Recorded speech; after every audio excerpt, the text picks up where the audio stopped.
¿Qué tal? Buenas tardes. Vacúnate llamás esperanza, podríamos decir, porque todos estamos pendientes de eso y particularmente hay que decir que América Latina y los países que tienen más dificultades económicas están en estos momentos haciendo todo lo posible, pero ninguno como la Argentina. Nadie encaró con el debido tiempo como se hizo en este país. Y esto me parece que será muy interesante cuando tengamos que hacer una evaluación. Mauro Albornoz, brillante colega, compañero nuestro de C5N, en su tarea de todo el día, incesante desde la ciudad de Moscú, nos ha permitido conocer todo lo que son los preparativos para enviar la vacuna. Da muchísima confianza el trabajo de nuestro compañero con relación a lo que vamos a tener en muy pocos días más. El gobierno se promete vacunar a millones de personas y evidentemente está en condiciones de cumplirlo, pasando por alto a una de las dificultades que se dan en el mundo. Miren lo que dice el New York Times. Esto es algo que amarga, porque la desigualdad del mundo se ve en todos los aspectos. Estados Unidos, Gran Bretaña, Canadá y otros países ricos se están reservando dosis de vacunas contra el coronavirus que superan con creces a sus poblaciones, mientras muchas naciones más pobres luchan por asegurarse lo suficiente. Esto lo dice el New York Times, esto es así, y esto es muy injusto, es la gran desigualdad. Dame la vacuna, quiero tener todas las vacunas, dice el presidente, quiero estar seguro de todo. Pero ojo, que le pueden hacer falta a otros países. ¿Por qué no dejamos lo que se necesita y un poquitito más? Pero no todo, hacen acopio de vacunas. Esa desigualdad que nos golpea en la cara y que venía denunciando la Organización Mundial de la Salud.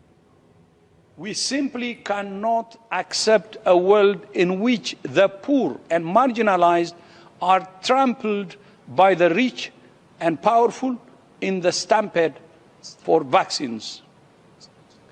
This is a global crisis, and the solutions must be shared equitably as global public goods, not as private commodities that widen inequalities and become yet another reason some people are left behind. Es decir, ¿dónde queda la esperanza de que el capitalismo entraba en una etapa de recesión, por lo menos, a raíz de la pandemia? Para nada. El capitalismo saca todavía más ventajas y muestra la desigualdad y las diferencias apabullantes que tenemos que sobrellevar en el mundo. Esas que después se dan también en las luchas y las confrontaciones políticas en lo local. Siempre hay que atender la enorme injusticia del mundo para entender la que nos habita, la que cada día tenemos que luchar en una verdadera batalla cultural. Alguien que sí da esa pelea enorme es una de las jóvenes más brillantes que tiene la República Argentina. Se llama Mayra Arena y entrevistada por Julieta Camaño en Right Now habló de muchas maneras sobre la desigualdad, pero una de esas tiene que ver, una de las formas, con lo que se está discutiendo en estos días por parte de los sectores de la derecha, que ven que un chico de 15 años asesina a una persona y entonces todos los chicos lo hacen y sobre todo todos los chicos pobres. Y esto es algo demasiado injusto porque siempre se pone la lupa sobre los pobres, como les vamos a demostrar también en lo económico y no solo en la Argentina, un poco más adelante. Pero escuchemos a Mayra Arena.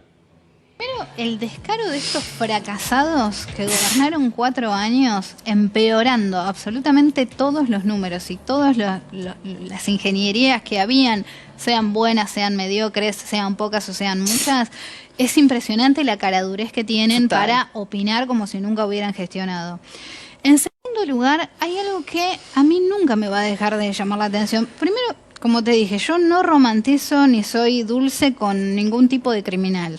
No me sale la dulzura, no estoy a favor de la baja de imputabilidad, no creo que sea una solución, al contrario, creo que es siempre tapar y nunca solucionar el problema de fondo, pero sí creo que siempre llama la atención la criminalidad de los delincuentes de clase más baja, ¿no? Porque pareciera que en Argentina solamente roban estos pibes, solamente roba el que te pone un fierro en la cabeza, cuando en realidad el robo en Argentina es absolutamente transversal a todas las clases sociales. Es decir, los ricos son los que más roban, los que más fugan, los que más evaden, los que más atentan contra el fisco y evaden todas sus fortunas y se las llevan al exterior. Ese robo jamás es advertido por los medios de comunicación. Ese robo jamás se ve como criminal. Cuando miraba el excelente desarrollo de Right Now el sábado, pensaba en esto que les quiero mostrar. Este mapa de los Estados Unidos. Miren cómo para recaudar, para vigilar, todo está centrado en los pobres. En el condado de Humphreys, en Mississippi, lo pueden poner otra vez, donde la recaudación audita más los que quieren recaudar. La primera parte, aquí está, el condado de Humphreys en Mississippi, parece un lugar extraño para que el IRS busque trampas fiscales. Es un condado rural en el delta del Mississippi, conocido por sus granjas de bagre, y más de un tercio de sus residentes, en su mayoría afroamericanos, están por debajo del umbral de pobreza, pero según un nuevo estudio, es el condado más auditado de Estados Unidos. Y ahora vean el mapa, dejemos el mapa limpio. Las zonas blancas son las zonas donde mayoritariamente habitan los más ricos, y las zonas en rojo son aquellas donde hay mayor pobreza. Allí ponen la mirada. Por eso siempre, lo que decía Mayra, o lo que dice Íñigo Errejón, un luchador internacional fantástico contra la desigualdad, importa. De la derecha, que la igualdad en una sociedad libre es imposible, porque tenemos talentos y esfuerzos diferentes. Hay que tener la cara muy dura, porque esto lo que significa básicamente es que los ricos lo son porque se esfuerzan más y tienen más talento, y que los pobres son pobres porque se esfuerzan menos o porque tienen menos talento. Por eso dice que es natural. Esto es una sinvergonzonería, pero además es que toda la evidencia científica ha demostrado que no es así. La desigualdad se hereda. Un estudio acaba de demostrar hace poco que los ricos en la ciudad de Florencia son los mismos desde hace 600 años, porque heredaron no porque se esforzaran más, no porque fueran más listos, sino porque heredaron las fortunas y los apellidos que les permitieron seguir siendo igual de ricos que sus padres. Por eso, en nuestro país, por ejemplo, la Fundación Bofill ha dicho que un niño que nace en una familia de origen humilde tiene 6 veces más posibilidades de repetir curso que un niño que ha nacido en una familia más pudiente. ¿Esto qué es? ¿Que ese niño se esfuerza menos? ¿Esto es que ese niño resulta que por el agua que hay en su barrio resulta que es menos listo? No, es que la desigualdad se hereda. La desigualdad, señores de la derecha, no tiene nada que ver con el mérito ni con el esfuerzo. Tiene que ver fundamentalmente con una profunda injusticia de base que hace que algunos nazcan y comiencen la carrera con pesos atados a los tobillos. Desigualdad. Con discursos así como este y el de Mayra se puede dar la batalla, por lo menos para entender, para tener la lucidez de que aunque los padezcamos, sepan por lo menos que sabemos qué es lo que hacen. Hace 2 años, la Argentina llegaba al 52% de niños pobres. Era el anuncio de la UCA. Habían transcurrido 3 años del gobierno neoliberal a cargo de Macri. 52% de niños, sin pandemia, con la entrada al país de cientos de miles de millones de dólares, pedidos primero a los privados y luego al Fondo Monetario Internacional. Hacía ya 6 meses que estaban llegando los dineros del fondo. Y con todo eso, igual, la desigualdad aumentaba de una manera pavorosa en el índice Gini. Y miren lo que ocurría. Escuchémoslo al señor Salvia de la UCA cuando hacía este dramático anuncio, no como consecuencia de la pandemia, sino, en todo caso, de la pandemia que significa el neoliberalismo. El INDEC ya está midiendo que tenemos más pobreza que la que tenía la etapa kirchnerista promedio, y también incluso más pobreza que la que llegó a tener Cambiemos cuando asume en el 2016. El gran impacto, que es estructural, que es importante, que alcanza un pico histórico, está pegando fuerte en la infancia. El 50% de los niños de 0 a 17 años viven en hogares pobres en la Argentina urbana. Es un recordatorio que mucho le agradecemos a la gente de Debate Mendoza, que nos ayuda también a revisar ese pasado inmediato y tan presente en nuestra vida. Vamos ahora a escuchar al mismo señor Salvia de la UCA diciendo lo que significó la pandemia, pero qué hubiera pasado con la pobreza y con los niños si no hubiera sido por el IFE. Y el IFE no es una cosa que cae del cielo, es una decisión política. Es decir, nosotros vamos a hacer lo posible por contener y por ayudar a los que menos tienen, para que no se nos mueran de hambre. Esto es lo que permitió el IFE, con todas las limitaciones que se puedan llegar a tener. ¿Usted cree que esto hubiera sido algo realizable por un gobierno neoliberal, de acuerdo a lo que cada día podemos ver? De ninguna manera. Así que vale la palabra de este señor de la UCA. El efecto más importante que ha tenido los nuevos programas sociales vinculados a al IFE y a la tarjeta alimentar tuvieron un impacto en la indigencia muy importante. Sin esos programas, el 10% de indigencia que nos dio nuestra encuesta alcanzaría el 20%, se duplicaría el nivel de indigencia sin esos programas. Esto es sencilla y dolorosamente así. La injusticia social, pero también el otro tipo de injusticia que se ha padecido en la Argentina. Una mujer que es directamente una generala del grupo Clarín, se llama Elisa Carrió. Nunca miren a Carrió pensando que es ella. Todos sus disparates, sus desvaríos, sus ataques, sus golpes de circenses, todo lo que desprecia, todo lo que ataca a cada persona que se le cruza en el camino de lo que le interesa al grupo dominante tiene que ver con él mismo. Ella sola no podría hacer absolutamente nada, pero tiene semejante respaldo detrás. Y por eso se anima a decir estas cosas. Todos los límites institucionales y está en claro atentado al orden democrático. Máxime teniendo en cuenta que preside todo eventual posible enjuiciamiento de los jueces de la Corte dado su carácter de presidenta del Senado según la Constitución. Este paso intolerable la convierte en una gobernante de hecho y en una golpista. Mañana, con tiempo, le voy a presentar los ataques de Carrió a la Corte Suprema, pero si usted hace un pequeño ejercicio, o si googlea pedidos de juicio político de Carrió a gente de la justicia, empezando por Lorenzetti, el integrante de la Corte Suprema de Justicia, esa que ahora a ella le parece que es un ataque institucional insoportable, porque no es ella la que lo protagoniza, ni Clarín el que lo quería. Entonces sí, va a hablar de juicio político. ¿Se acuerda de lo de Rafecas? Aunque después cambió de opinión, tiene derecho. Pero recordemos cuántas veces atacó a la justicia. Y Ercolini, pobre Ercolini, el más servil de todos los serviles, del gran servilismo internacional de los servicios que presta la justicia a los poderes concentrados. Todo eso me parece Ercolini. Y me quedo corto. A Ercolini le quiso hacer juicio político en determinado momento. Y ahora la que ataca a la justicia, la que ataca a las instituciones, es esta señora a la que le va a pedir el juicio político. Nosotros no tenemos hoy los 2 tercios para destituirla, es cierto.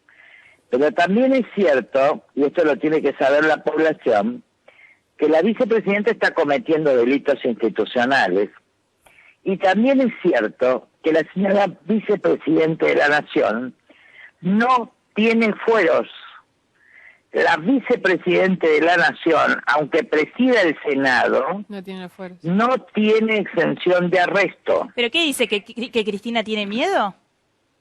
Lo que digo es que una sentencia condenatoria por asociación ilícita determinaría la detención y prisión domiciliaria de la señora vicepresidenta de la Nación.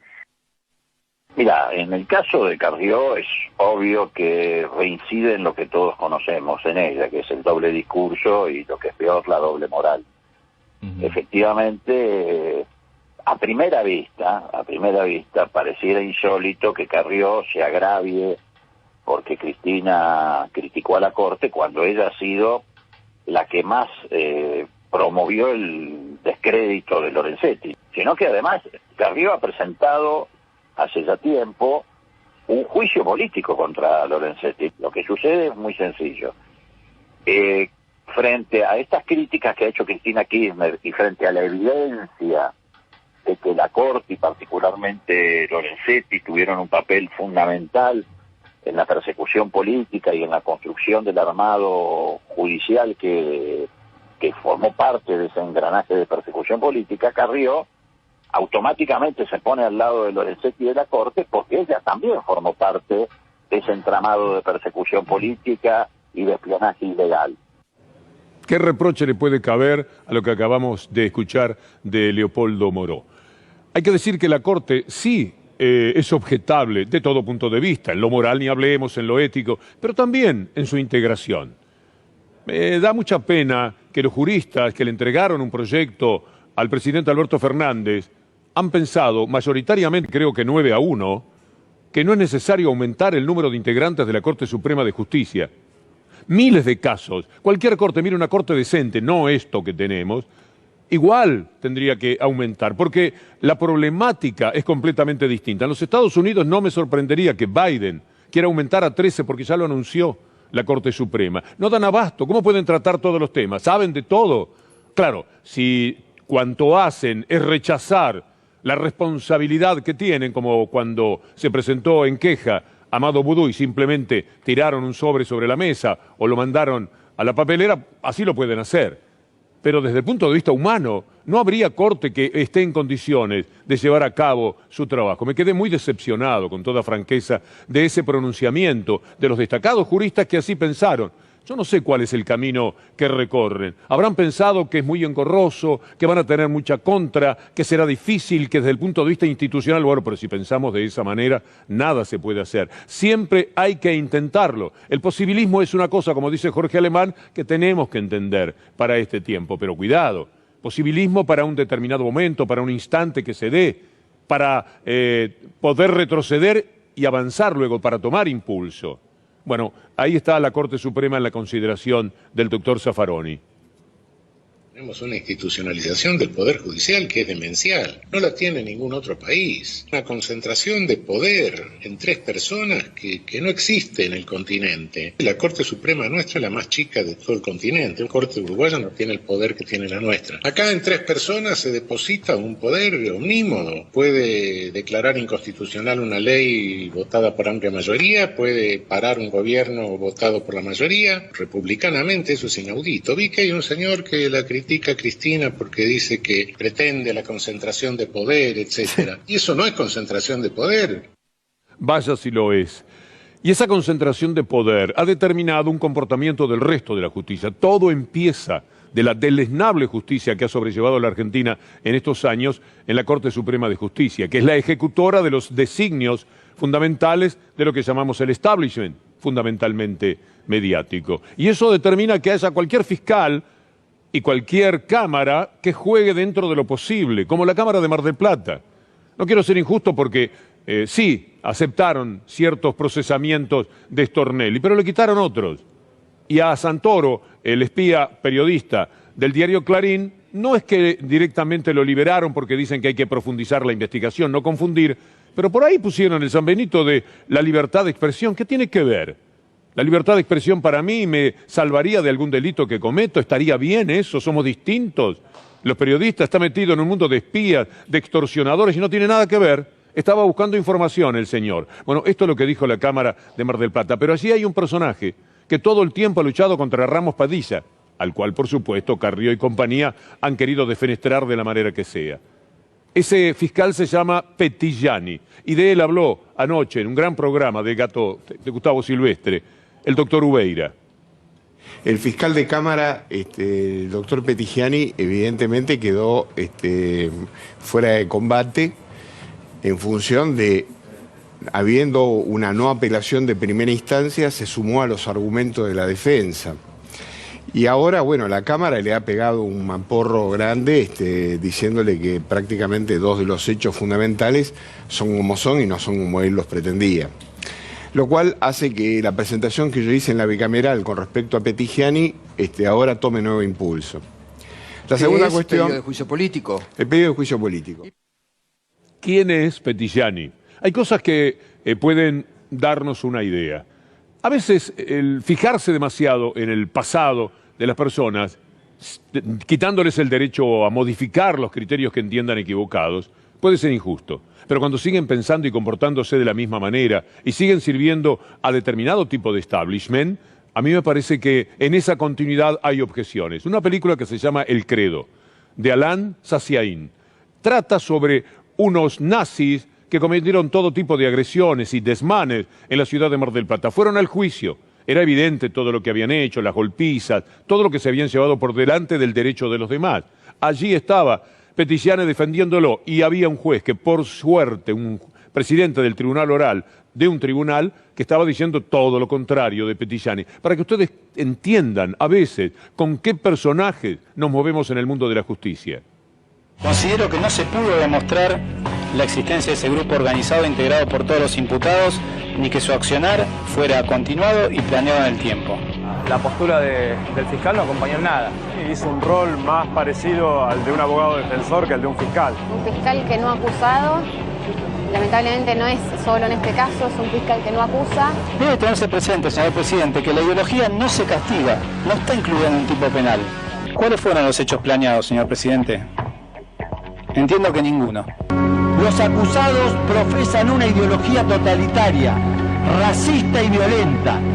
La dinámica del odio que estimula la ideología nazi conlleva a buscar la reafirmación frente al otro, frente al diferente, mediante la violencia.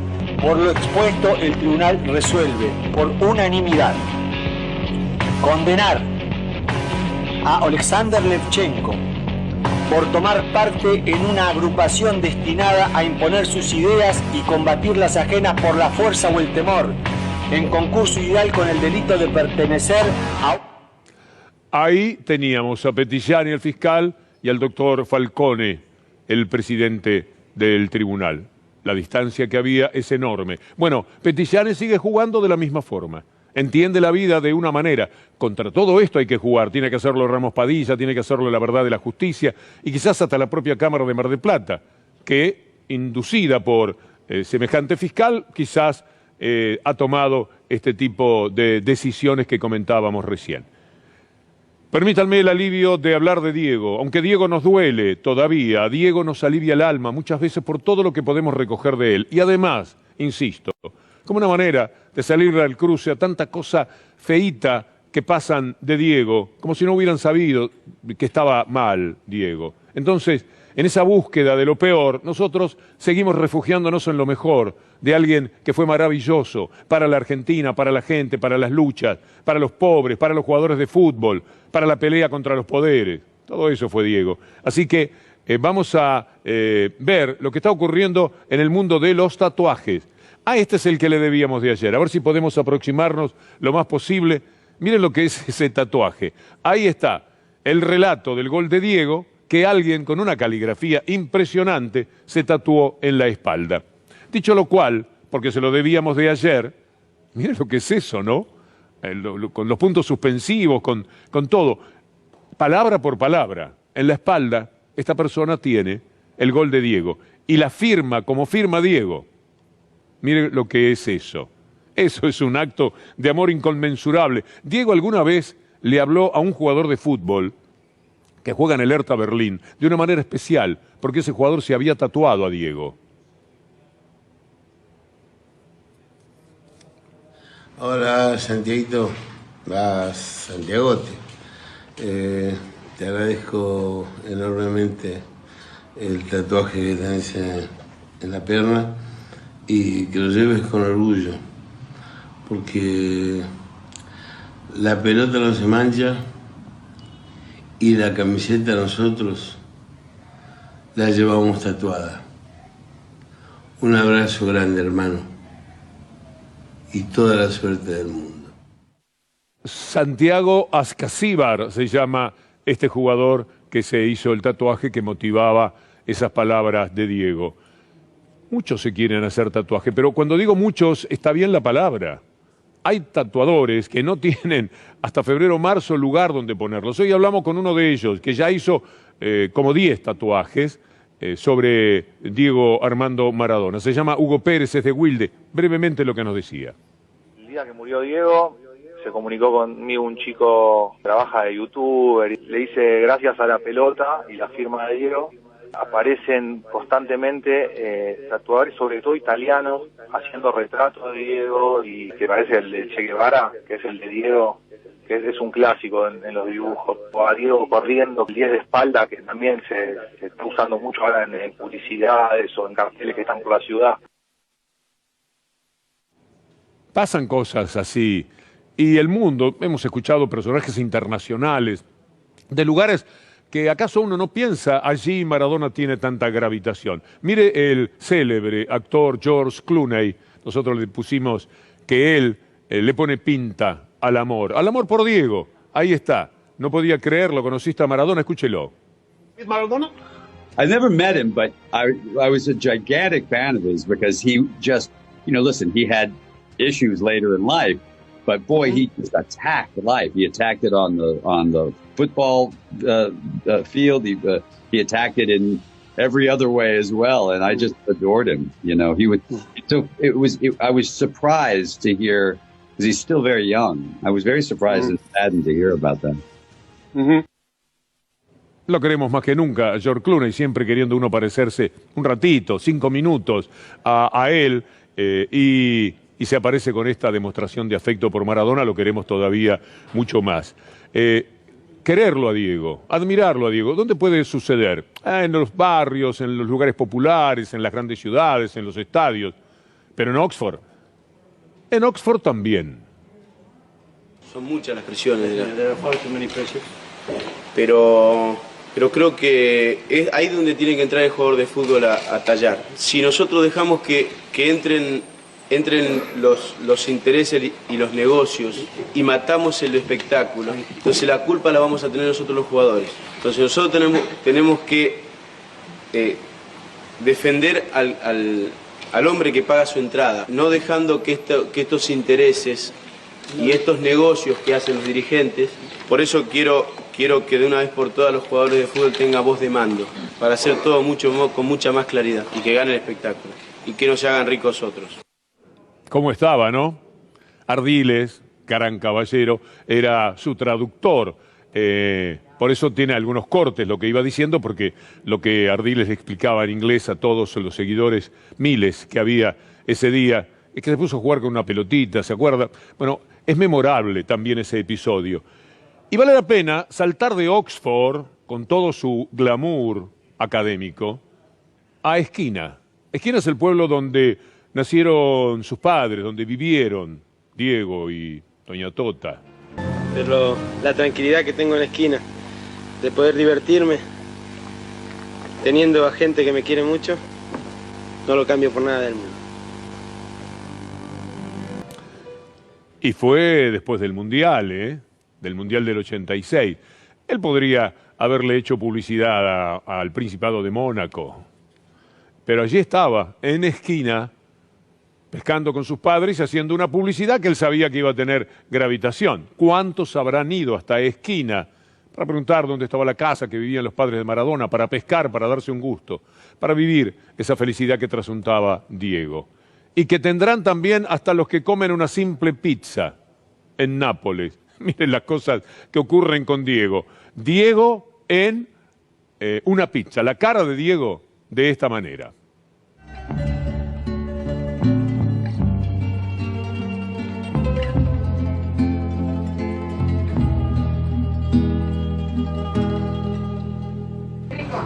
Da napoletano, cosa pensi, cosa senti?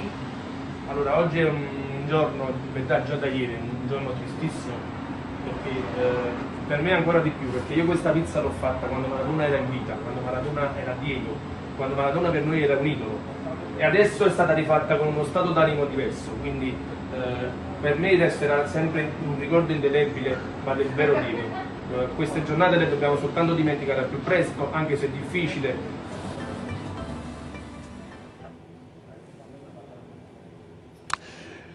Después que pongan lo que quieran de cosas negativas de Diego, este es el suyo, sin ninguna duda. Vamos a hablar un poco de la ciudad. No podemos pasar de largo frente a todo lo que ocurre cuando se discute tanto en función del marketing. Todo lo que la ciudad piensa a través de quienes la gobiernan es en el marketing, en cómo pueden quedar bien, en cómo tienen blindaje mediático, en cómo le hacen ganar a sus amigos. Miren lo que respondió Cafiero en una entrevista, es muy interesante, sobre ese apego feroz al marketing de los gobernantes de la ciudad de Buenos Aires. Que los chicos no tuvieran clase, que se abrieran todas las escuelas, todas las actividades. Las clases tuvieron, son clases remotas. No, pero por esto, yo quiero que eso quede claro también.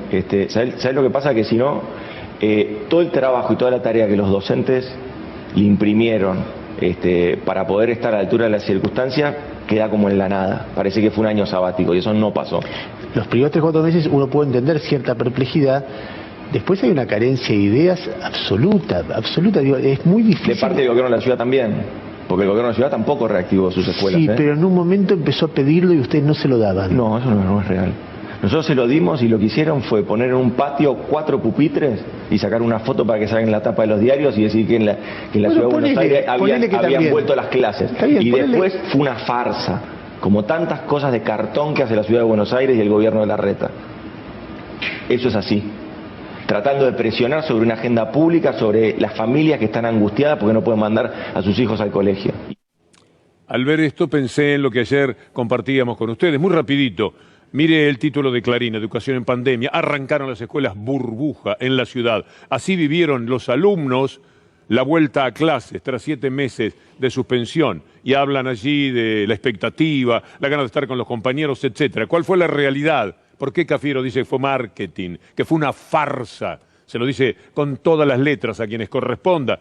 Bueno, menos del 5% del total de estudiantes participaron de las burbujas porteñas. Menos del 0,5%, ¿a usted les parece? Es inadmisible.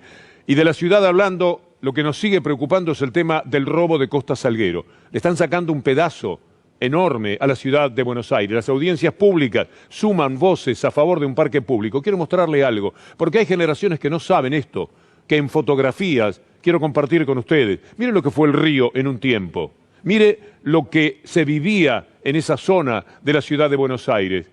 Es verdad, por distintos motivos eso se fue perdiendo. ¿Cómo Buenos Aires perdió esto? ¿Por qué no tiene Montevideo, por ejemplo? Mire lo que era. Allá al fondo se ve todo lo que es Vicente López, etcétera. Mire lo que era el Río de la Plata para la ciudad de Buenos Aires. Y mire lo que quieren hacer ahora con la ciudad de Buenos Aires. Hicimos una animación, esto es nuestro. Mire, ahí tenemos una pareja frente al río. ¿No es una maravilla? Que cualquier persona de los millones de habitantes de Buenos Aires o de cualquier ámbito que Buenos Aires les parece importante puedan tener. Y mire lo que es lo que quiere el gobierno de la ciudad. ¿Se da cuenta? Es decir, están plácidamente mirando el río y ahora le pusieron esa cortina, el río que no veremos. Nosotros sí, si gustan, nos veremos mañana. Gracias, Julián Capazo, Anabela Sánchez, Leandro Gabriele, y quedamos con mi querido amigo, el gallego Fernández Llorente. Hasta mañana, si Dios quiere.